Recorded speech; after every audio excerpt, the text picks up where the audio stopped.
Here's a couple of fun facts. St. Paul Saints are owned by Bill Murray. And so he's up occasionally. I think there are maybe a couple owners, but he has a pretty big stake. And because of that, I think it's become a very fun ticket to have in town, and it's very fan friendly. They have like massage chairs, and you can get your hair cut during the game. And they have just all these wacky, crazy things, funny things that happen.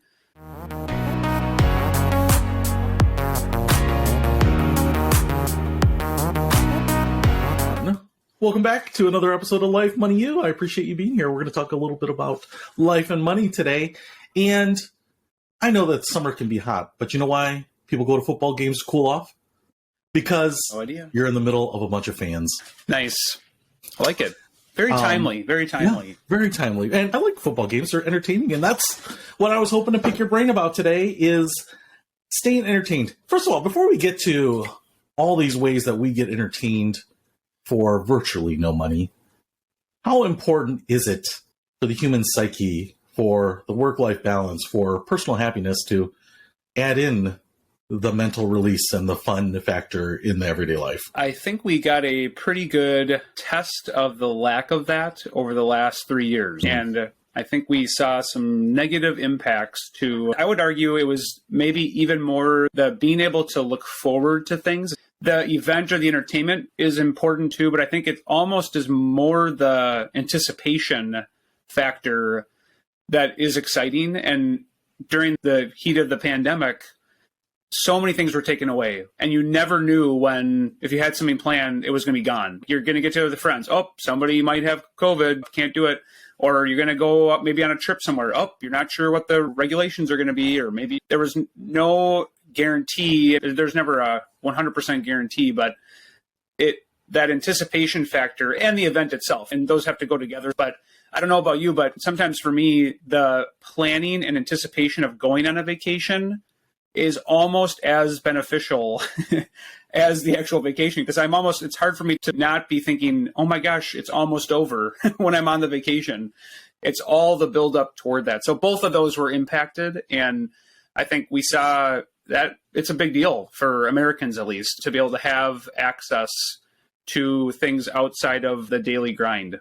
That's a great point, right? There's hope once you've got that vacation scheduled, right? And so you get the benefit of maybe 90 days before your vacation, maybe more, that you know it's coming, that there's some bookend to the amount of work that you're doing, and it's rejuvenating. Have you seen the commercial where the two ladies are talking and she's like, and the thing is we can cancel without any cancellation fees, and she takes the hammer and she's, I haven't left my house in over a year, we are not canceling, and smashes the iPad? Have you seen that? No. We'll send that. Maybe we'll put it in the show notes. I booked our hotel on Kayak.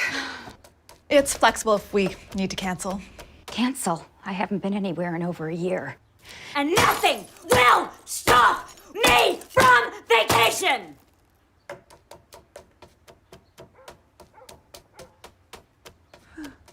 No canceling. Okay. Flexible cancellation. For when you need it or don't.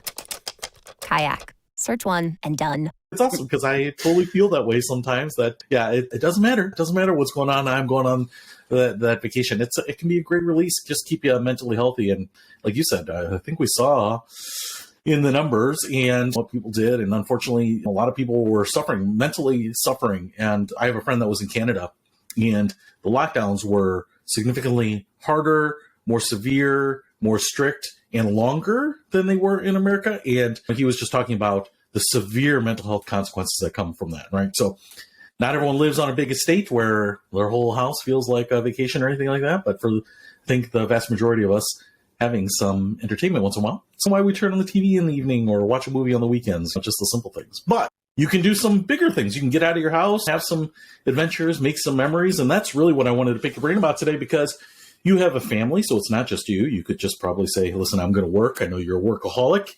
You're focused on that. And just say, I'm going to entertain myself by reading a book or whatever. But you've got other people to think about and memories to make and childhoods to create. What are some of the ways that you get that value, right, that utility, without necessarily mortgaging your future for it? So let's I don't know if you have any themes here or buckets that you want to break stuff up in, but I'd love to hear about even a recent experience about getting entertainment.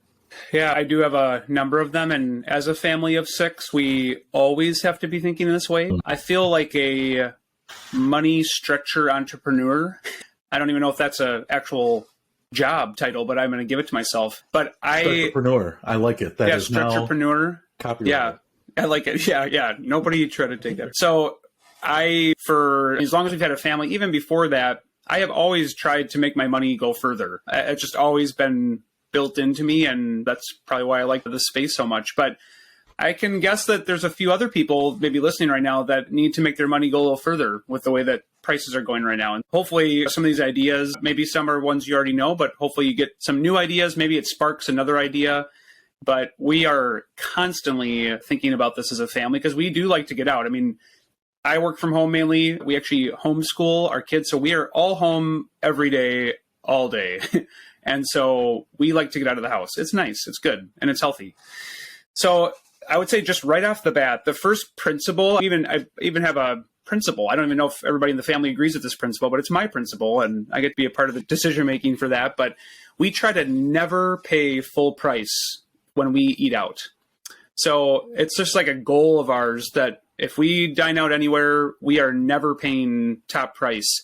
And some ways that we've been able to do that are we've gotten discount gift cards. That's a very easy one you can do. I actually have signed up for every possible restaurant that has any sort of a rewards type thing. And I just don't care that I get the emails. I just really don't care because I just delete them. If they're not good deals, I just delete them all. But there are a few places that almost every month send us a coupon to come back. So Lian Chin is one of them. We don't go there that often, but we only go there when we get a coupon. So it's usually once a month, and we usually get that's 2 for $15 or something like that. And so we just hop around to different places based upon the deals that we get. And that is essentially how we make it stretch another 25% or another 33% probably in some cases to get out to these places. So that's a very easy one. Anybody can do that. And there are a lot of deals online where if you just search for a coupon, like a discount code, or sometimes kids eat for free on certain nights. There's just so many things that you just have to do 5 minutes of research and you could save yourself $25 probably. You don't want to use my friend's food hack where he just goes into a restaurant, looks for people getting up from the table, and then he sits down and finishes whatever they left on their plate. Some of my kids might actually be willing to do that. Half a waffle that's still left there uneaten. That's a great point. Our 1.5-year-old, she'd just be like, sure, looks good. Yeah, it builds up the immune system too. No, that's a great point. And I think you've used Groupon in the past and look for deals there as well. That's good to know. I know Groupon was very popular, and I think maybe a lot of people haven't thought of that lately. What kind of food is Lian Chin's? It's Chinese food. Yeah, so, pretty tasty. It's definitely right. Yeah, it's the fast food of Chinese food, so it's not super high end, but we've got kids and they like a few things there. So I think the key is you can't be stuck on a place or be super picky about when you're going to go out. You have to, if you're going to live by that principle of never paying full price, you have to be open because you might not have a coupon the whole month for that place you want to go, and so you have to be able to adjust your plans and go somewhere else. But in our case, we're not dining out a lot. And so when we do, though, I guess it's like how I feel about parking. Like I will walk an extra couple blocks if I can save $5. Like the cost benefit for me, I just can't get myself to pay that extra money just for my car to sit there and do nothing. You don't want to be on your rocking chair in retirement being like, oh, save those miles on my car, looking at your minivan 30 years from now being like, you've been a good minivan because I saved you those miles. I agree. I feel like I saw a news headline that said Costco is going to keep their hot dog and pop combo at $1.50, and we may be eating there exclusively from now on. Forever, right? Did they say forever? Because that was funny. The only portable meal left. I totally agree with you. The thing I love, too, is also signing up for places and putting in your birthday. And if you have people in your household that have different birthdays, you can go out and get a free entree or something like that. I certainly love the BOGOs. That's the big one around here, is the buy one, get one entree, which is actually a huge, huge deal. So where I'm in the suburbs here, in the north suburbs of Chicago, it's not that hard to find. We have just a lot of chain restaurants and a lot of places that tend to do a carry-out type of a deal, so that's pretty nice.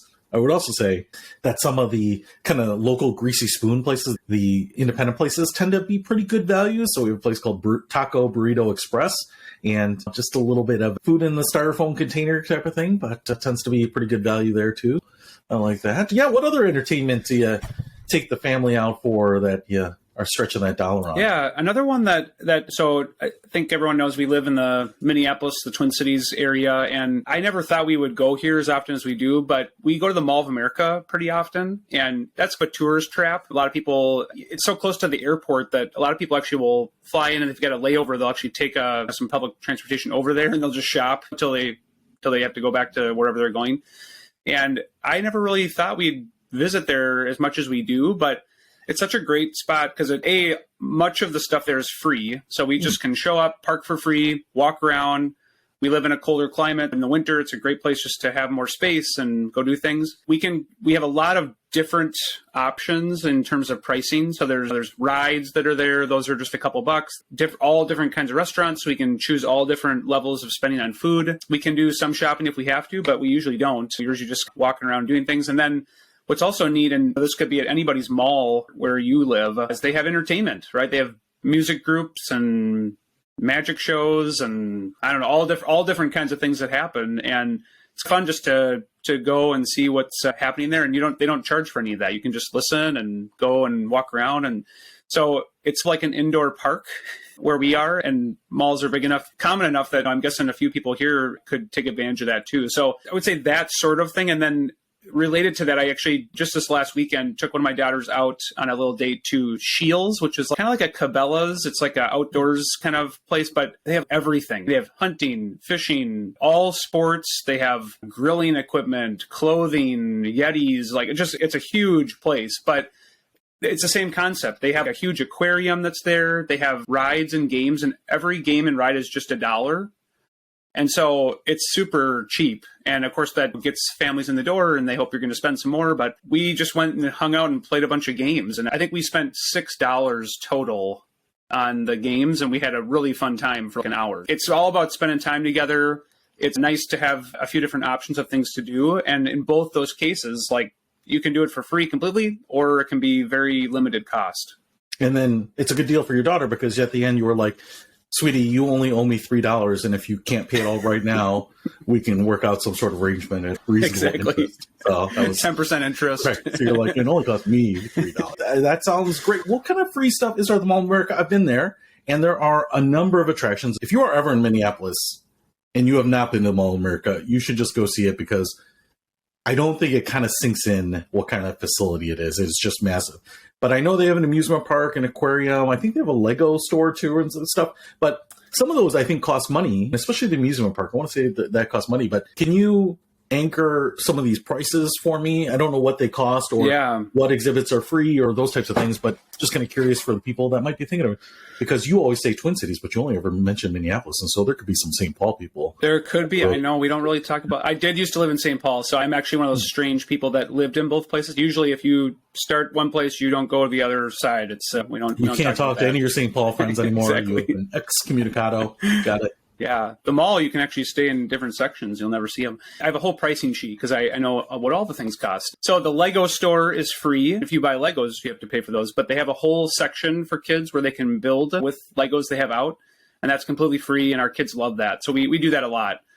Super fun. They have these massive things that have been built out of Legos, these transformer and a helicopter. And they're like full size, huge. So I'm sure I'm guessing they have a foam structure and they built Legos around it, but it still looks really impressive. It's amazing. So we do that. The rides, I think, are about $3 to $4 maybe per ride. But one hack there is there are a number of rides where kids have to go with an adult because our kids aren't big enough to go on the rides. So then we can ride for free with our kid. Like the merry-go-round, you usually have to have a parent down there with a younger child. So we've done that. You can go on Tuesdays at the Mall of America, and I think for maybe $10 or $15, it's all you can ride for a bit of time. So that only works if you have the day off or something, but that's a good thing to use there. They do have an aquarium. That one's a little bit more expensive. I think that's like in the $15 to $20 range for adults and then a little bit less for kids. So I've done that occasionally, but I'll, again, only go there if I have a coupon. So we've gotten discounts occasionally there. There's tons of like treats and different things. So there's a cookie place we really like that we always get discounts on. So we go there pretty often. There's ice cream places. There's 3 or 4 food courts. It's pretty impressive. So the place is huge. Oh, there's mini golf too. There's mini golf. That's really fun. 2 different mini golf courses, by the way. There's a glow in the dark one. And then there's one that's on the top floor that you can look out over Nickelodeon Universe. I think it's called now. It used to be called Camp Snoopy when I was growing up. But that's maybe in the $10 to $15 range. It's reasonable. Some of those things are a little bit more, and if you're paying times 6 for me, it adds up fast. But I usually go there just with different daughters, one at a time, and then we have a fun time together. Excellent. Yeah, that is a lot of fun. I have been there. I think I maybe even gone on some of the amusement park rides. It's amazing that there's an amusement park indoors, but then it's not even the bulk of the Mall of America. Really fantastic place to go. One of the things that I like, I don't know if I've told you this before, but I like live shows. This is more an adult thing, but I like any type of live show. Musicals, plays, but I also like music. And I think you are familiar with someone named Chris Boddy. It might be Boddy. I think it's Bodie, actually. Bodie? Okay. Yeah. There should only be one T then. So it's his mistake. But he is a trumpeter. I think he plays some other trumpet-like instruments too. You're familiar with him. You're in the jazz music space. I like his music. It's easy to listen to. One of the things that I do a lot is I just have sometimes his music on while I'm working. And so I always thought, no, he tours a lot. He tours all the time. If you look at his tour schedule on his website, he's out there a lot.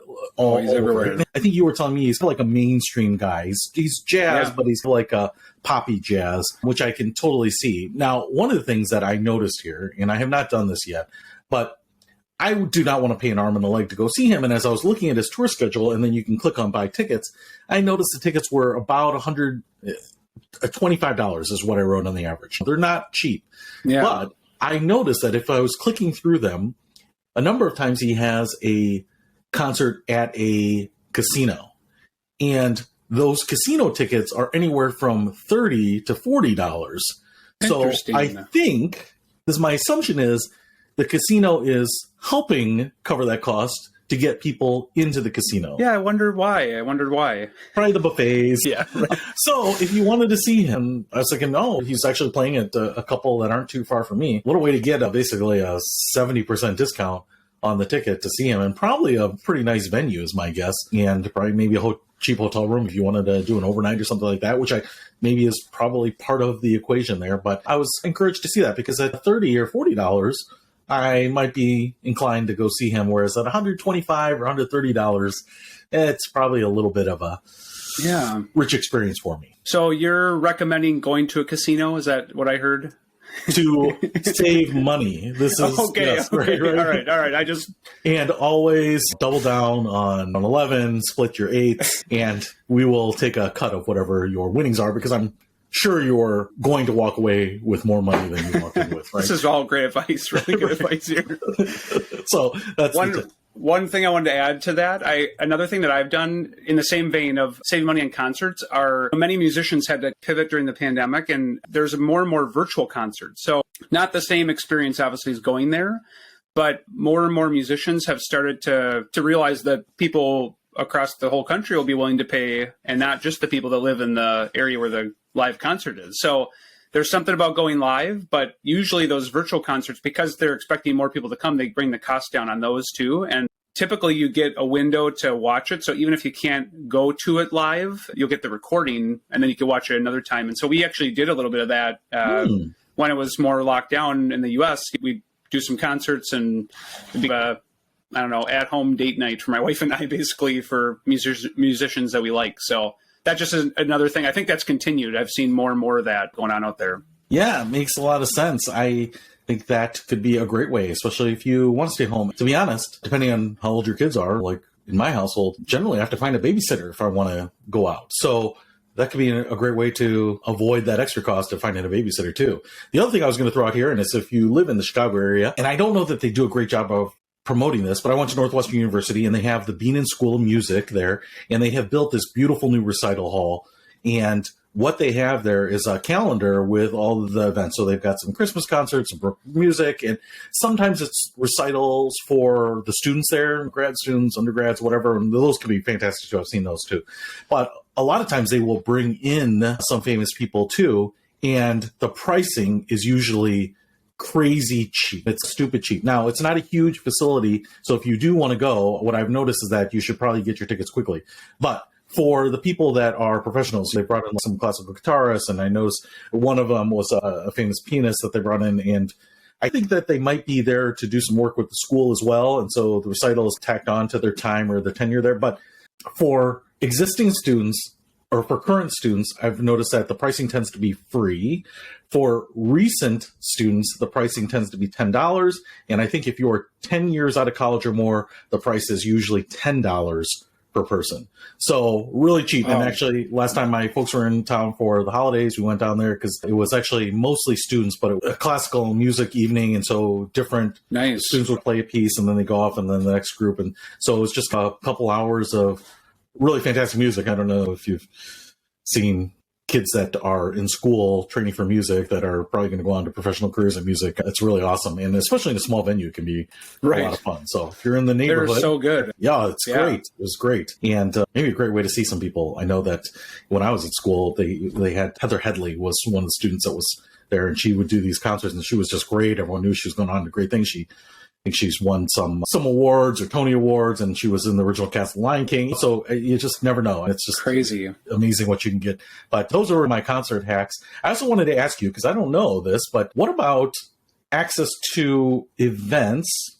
They don't have to be musical, but just like family entertainment through churches. I know you're active in your churches, and around here, I see them advertising various family things, and it seems like a pretty good deal. I don't know. Could you tell me about that? Because they're not typically a church, or really I would say any nonprofit is not necessarily trying to make a bunch of money off of that's not really in their mission. So church or some other nonprofit is maybe just going to try to cover their costs. So I think that you can typically go see something that's really high quality. Maybe they'll bring in a more famous person or a speaker, or there's even some different comedy groups that I've seen come into churches before. Clean comedy, but it's pretty good, and it's really cheap. It's very much like you just said about the school, like a local college, local university, where they're just trying to get people to come. It's a broader purpose than just trying to make a bunch of money or stuff the pockets of the celebrity they're bringing in, but really to bring people together, have a shared experience. And I know when we've hosted different things at our church or been to other things, there's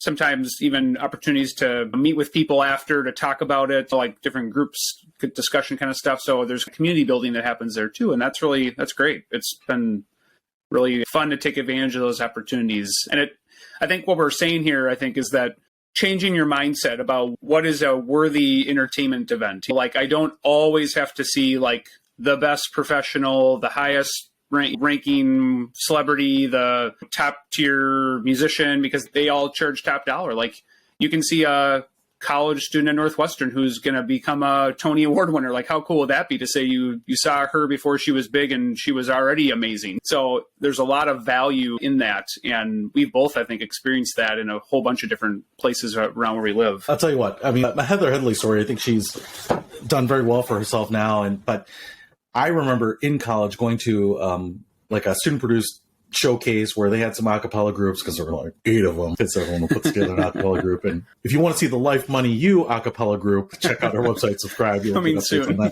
Yeah, I'll have to do the melody because I can't harmonize. But you're doing some of these things, and then she did a solo, and I'm sitting 2 rows deep because it's only a small venue, and she just sang her heart out. And I just remember talking to my buddy, my roommate at the time, and I was like, wow, she's going places, because you just saw the incredible natural talent at that point. It was just awesome, and you can feel like how impressive some people are, even at an early but mature state like that. I want to talk about college. I think college can be a really good value, and you have gone to a number of games, Golden Gophers, probably primarily. I don't know that you've paid a lot for tickets. This may not be a hack everyone has, but I should throw out there that this looks like the year for the Gophers across maybe all their sports. But you've been able to go there, and generally I think college is a really good value, a lot of utility for not a lot of money, but you also have been able to go, and I would love for you to explain how you've gone to so many games and seen so many events.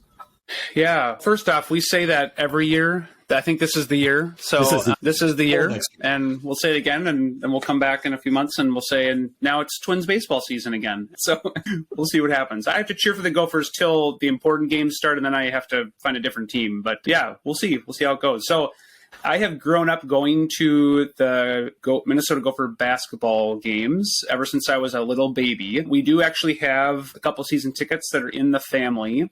So that is the way I've mainly been able to go, and that isn't something that everybody has. And what is neat, though, is that there's a kind of that deep alumni, that deep kind of traditional sort of feeling of people keeping tickets in a family for a really long time. I think you've experienced the same thing. It is neat to look back and think my grandfather had these, and then now my parents have them, and maybe someday I'll take them over. And so I think we've had them for over 40 years as a family, and that's not very long compared to the people they bring down during halftime. And Jim Larson and his family have been season ticket holders for 71 years. It's just amazing.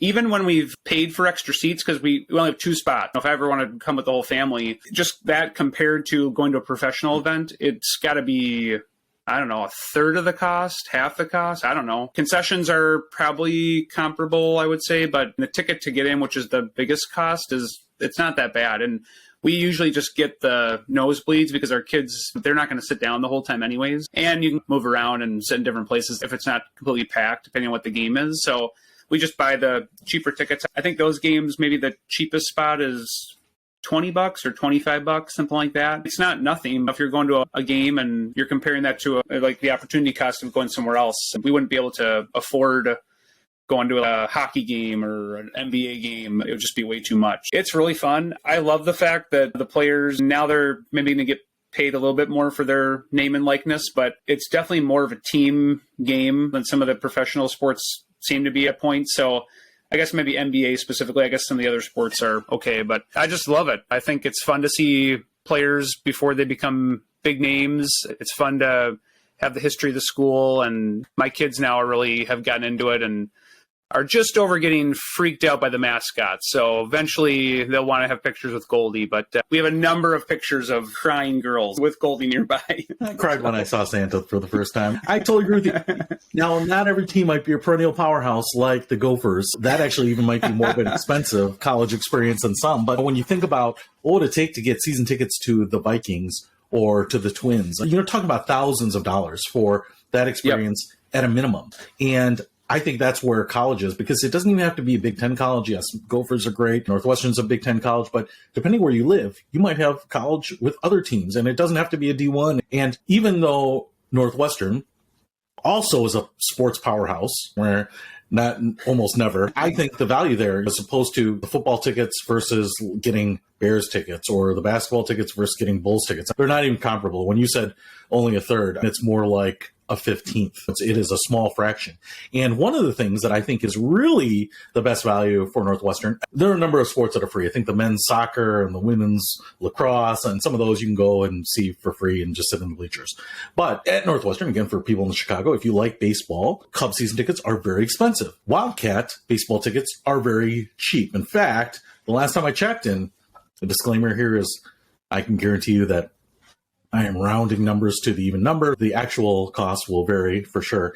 But for baseball at Rocky Miller Ballpark, just off Northwestern campus where they play, is a new facility. So it's really nice. It's not a big Wrigley Field or anything like that, but it's a very nice new facility with concessions, stadium chairback seating, and the family package, which includes 4 season tickets to all the games, is $100. Oh my goodness. For $100, you can go to every home game that you want. Wow. The hot dogs are pretty cheap there, and the parking's free, so it can just be a nice way to spend an afternoon, watch some ball. The other thing I was going to throw out there is Lake County, where I live now, does not have a minor league team, but when we did, that was also like a $10 evening. Yep. So you could just go. I don't know if you've been to a minor league ball games, but I really enjoyed it. Explain your experience. I'm curious what your experience at minor league ball games were like versus the ones we had around here. I'm going to have to talk about St. Paul again here. Shout out to St. Paul. You're the highlighted city of this episode. That is where our capital is, so it's somewhat important. No, we used to live there. We love St. Paul. But we have the St. Paul Saints, who actually are now a feeder to the Minnesota Twins. So that makes it even more fun to go to a game, because there's actually been a number of players who have gone down because of injury and then are playing back through the Saints to get back to the team. And they're like big names, like guys that started on the Twins. So you go and you get to watch them at the smaller ballpark for cheaper tickets. So that's a good hack, actually, if you keep up on these players. You don't want them to get injured, but if they're being sent down, this is a great time to go see them. Here's a couple of fun facts. St. Paul Saints are owned by Bill Murray, and so he's up occasionally. I think there are maybe a couple owners, but he has a pretty big stake, and because of that, I think it's become a very fun ticket to have in town, and it's very fan friendly. They have like massage chairs, and you can get your hair cut during the game. And they have just all these wacky, crazy things, funny things that happen. And I think it's around $10 to $15 a seat. Like, it's really inexpensive. And they actually just built a new stadium over the last few years right off of downtown St. Paul. So Minneapolis has the Twins Stadium, and now St. Paul has an outdoor, very nice stadium. I think they're like 12 miles apart, basically. But it's a pretty great ticket to have. If we lived a little bit closer, I think we'd actually do that a bit more because it's way more affordable, and our kids, it's totally geared toward the family. There's kids, things to do. There's a lot of mascots. I'm not sure my kids would like that yet, but something about mascots, I don't know, freaky. But it's fun, and then getting to see some big names come through there that are going to go back and play for the big team in town at some point too. Yeah, I actually thought the minor league games are actually more fun. I think you get more bang for your buck in terms of just pure enjoyment. Now, if you are a fan of a pro team, that can be great. But the reality is there were no bad seats at the minor league games. I think Schaumburg has the Flyers, or maybe they changed their name, but they have a minor league too, and they do just a great job. Parking's easier. The tickets are cheap. The mascots are there. Even when we used to go to fielder games, before the game, the players would come out to the bleachers and just shake hands and talk to people. And yes, you get pictures with the mascots, and they would just do a bunch of fan-friendly activities because, you know what, they are dependent on those people coming in. That is the only energy. Otherwise, it's like baseball practice, right? It's just, so you can sit really close. You can just walk right up to the fence. Different parks are different depending on how long they've been around, and some have much nicer parks. But especially if you are in an area where the team isn't huge and doesn't have a big enterprise, that can almost be an advantage because of how homey it feels and how almost small town America it feels. So I really loved that. It's a great value. And again, you didn't have to buy season tickets. You could just go. So that was really cool. The other thing I was going to say here too is there are a number of sites now and some apps that do last minute tickets for a lot of events, whether it's concerts or sporting events. And if you are willing to sniff out something and maybe not have that long anticipation window, being like Thursday, you're looking for tickets for a Friday night, you can find some really good deals for people just trying to get anything for their seats. And so those are some great ways I've done that. I've actually dumped some tickets that way too, where really good tickets and I'll just take $15 if someone will give them to me. That can be a nice way. The other thing I was going to throw out here too, and I was talking about theater, I don't know that this is available everywhere, but if you come to Chicago, we have a lot of theaters. The Cadillac Theater, the downtown, they have really big auditorium theaters where you can see Broadway productions, just beautiful productions. But in the suburbs, we also have some smaller theaters. There's Drury Lane down in Downers Grove or Oak Brook, I think, and then there's the Marriott Theater up here in Lincolnshire. But they can still be pretty expensive. You're talking $60, $70 to go see a play or a musical.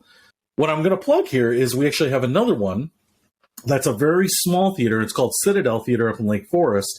And the season tickets there, so they do 4 shows a year, and it is not a community theater. So I'm not a big theater buff, so I don't know. You actually probably know more about this. But community theater tends to bring people in from the community. They're not always paid roles. The acting, the production can be a little spotty sometimes. Usually maybe the main people are more of the seasoned actors. But Citadel, even though it is really small, and I would say maybe 80, 90 seat theater, so very small, is a professional theater. So they're paid, and there's this, I think, step above what a community theater would be. So a lot of people will go to the theater and assume it's a community theater because of its size.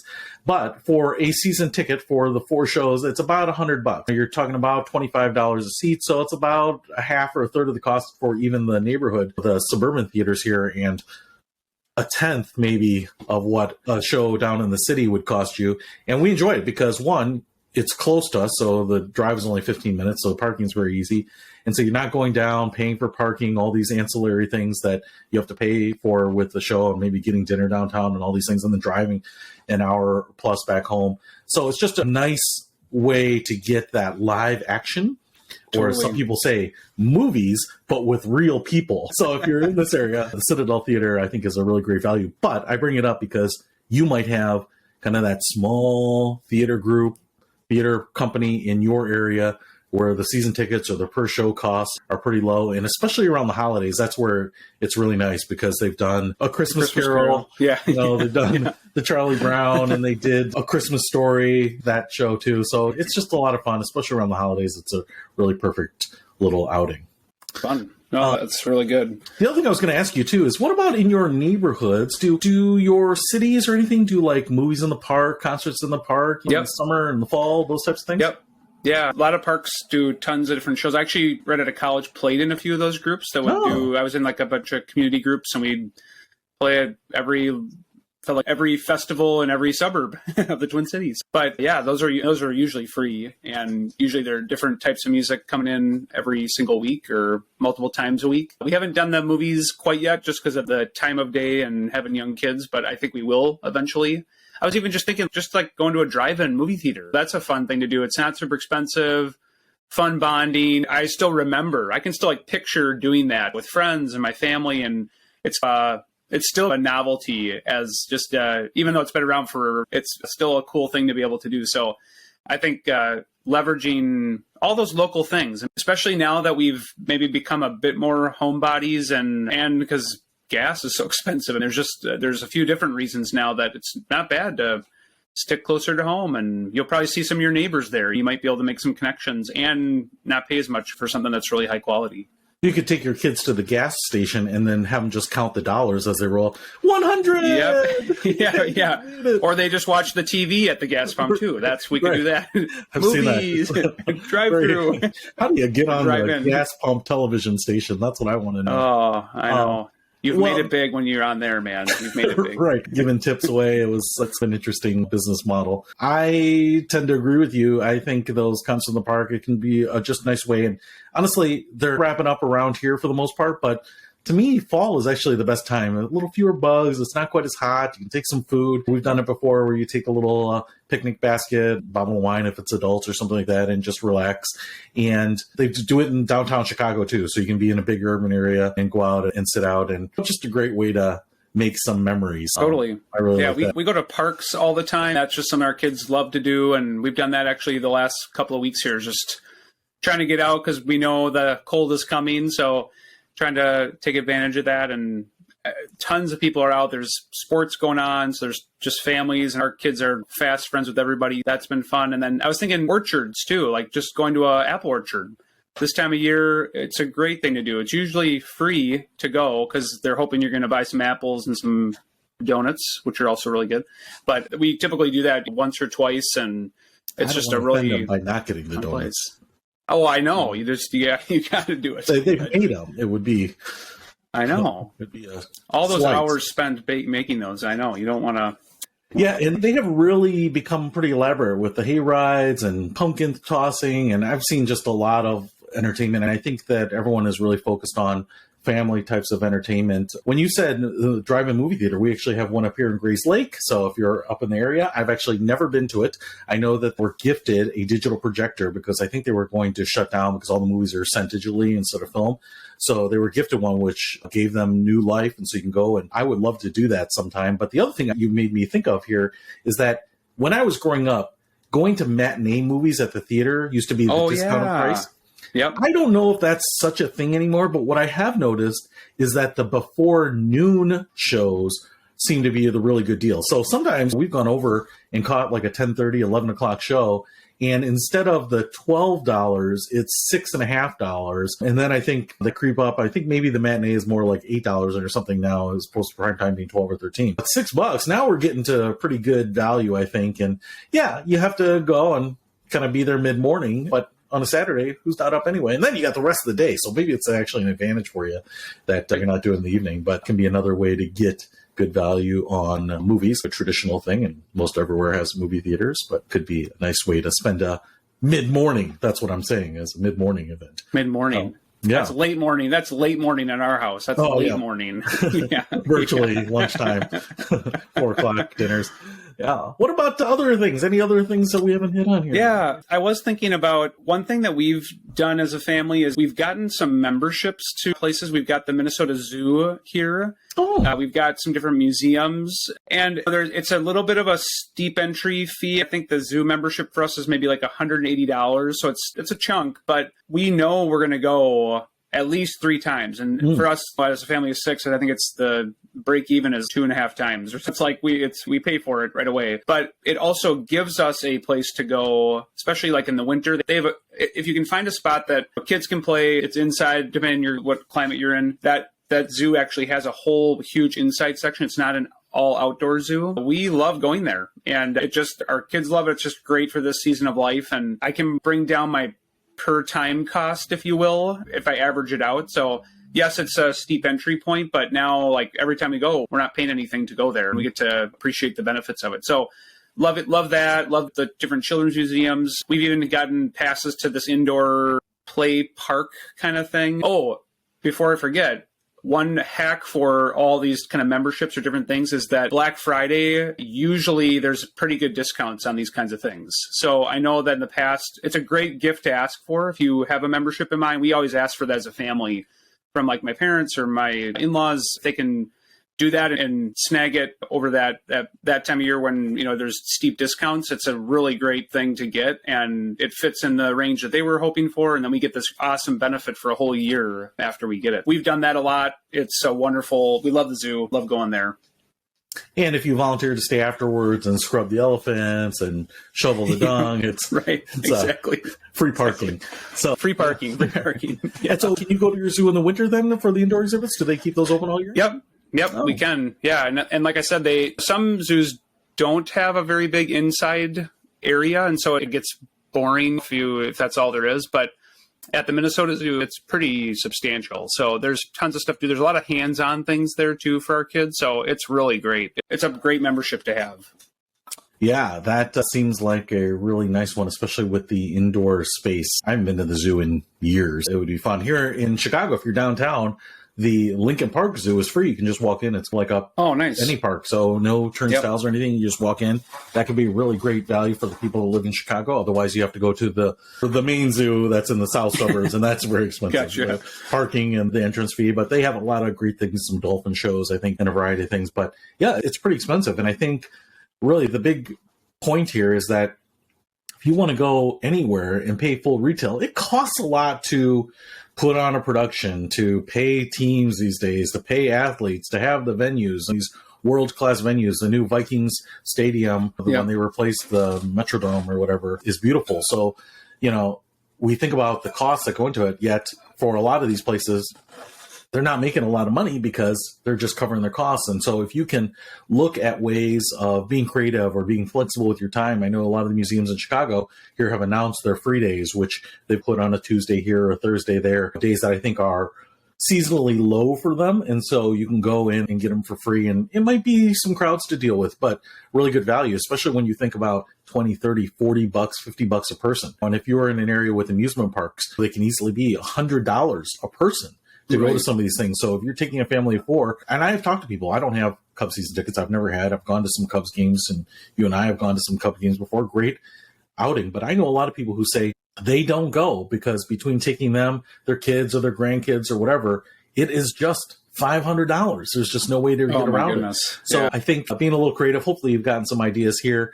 But a lot of things, whether it's in your local neighborhoods, your churches, your nonprofits in your areas, casinos, best tip of the day, I think, right there. Try the lasagna and the salad bar. Your local theater, the concerts, the schools, the colleges. I think a lot of ways to get some really good value. Hopefully you've got some tips that maybe you can take home. But any last parting thoughts for the people that are looking to save money and stay entertained? The one I think that I've learned to love the most over the last couple of years is just getting creative, doing fun things at home. Because we had to, but really, you save yourself quite a bit of money if you can find a way to do something at home, because you're not driving, you're not paying for parking, it's not the time cost. There's so many extra costs that just come with getting somewhere.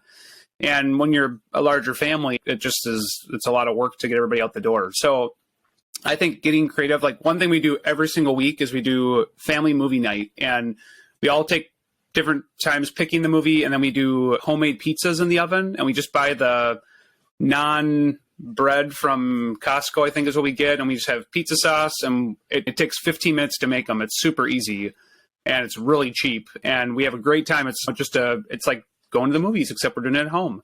And then I think having even date night at home, like a glass of wine and watching a movie, and it doesn't have to be super elaborate to have a really great time, and we don't have to pay for a babysitter, like we don't have to go anywhere, like it can really fit into our life. So I don't always recommend that, because I think it's good to get out, good to go do things, but I think that can help offset it with the other things that cost more. Even though I've given a lot of good ideas, I think that's when I've really grown to love a lot over the last few years, and plan to continue to do that. So changing your mindset, changing sort of what fits into that entertainment category, and kind of just reminding yourself that usually it's about having time with people that you care about. That's usually the most important thing for a lot of us. So that doesn't have to mean a lot of money. It can just mean going somewhere for free and just hanging out and having a good talk, and just being in a different setting than you normally are.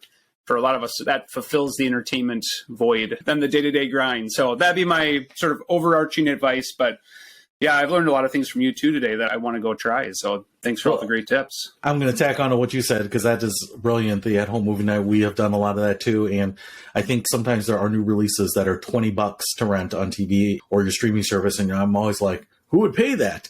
But instead of going to a theater, you're probably already in the money. Totally. But we have done where we've invited another family over, brought the kids, we sit on the couches.